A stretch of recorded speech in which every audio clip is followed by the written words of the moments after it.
Все мы живем на одной планете. Мы одинаково приходим в этот мир и одинаково из него уходим. Однако каждый человек по-разному проживает отпущенное ему время. Одни ищут спокойной жизни в кругу семьи и бытовых заботах, другие с радостью погружаются в приключения и проводят свои дни так, словно каждый день последний.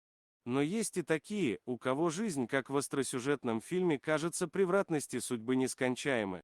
Одна из них Марина Чапман, в чью захватывающую историю до сих пор верят не все.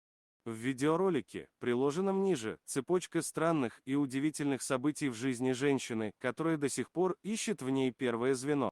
Она родилась в Колумбии в 1950-х.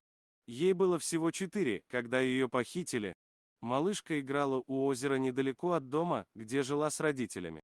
К ней подошли двое мужчин, бросили в машину и увезли в джунгли, где выбросили девочку посреди леса. Смысл их действий до сих пор не ясен. Марина осталась совершенно одна и пошла искать помощи, но ей на пути попадались только обезьяны. Девочка не знала, куда идти, и осталась у высокого дерева, где жила группа капуцинов. Поначалу обезьянки не обращали на нее внимания, но однажды она отравилась каким-то плодом дерева. Малышке было очень плохо, и тогда одна из обезьян отвела ее к воде, чтобы та очистила желудок. С тех пор отношения девочки и приматов стали налаживаться. Она стала учиться у них, начала понимать звуки и сигналы. Так прошло около 5 лет. Однажды Марина наткнулась на браконьера. Казалось бы, люди должны были помочь девочке найти дом, но и тут Марина столкнулась с жестокостью. Люди продали ее в публичный дом небольшого города, где 9-летняя девочка работала уборщицей.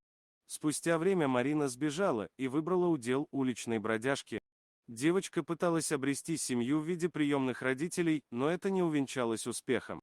Однако Марине повезло, одна женщина купила ей билет в Боготу, столицу страны, где девушку приютила Мария, дочь той доброй дамы.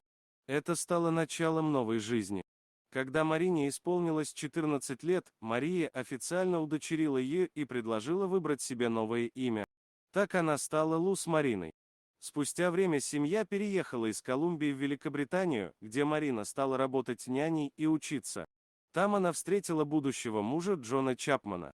Именно он написал книгу с историей ее жизни «Девочка без имени», которая вышла в печать в 2013 году. Марина до сих пор надеется найти свою настоящую семью, хотя с момента похищения прошло примерно 65 лет. Спасибо за просмотр. Подписывайтесь на канал, где вы найдете еще много интересного.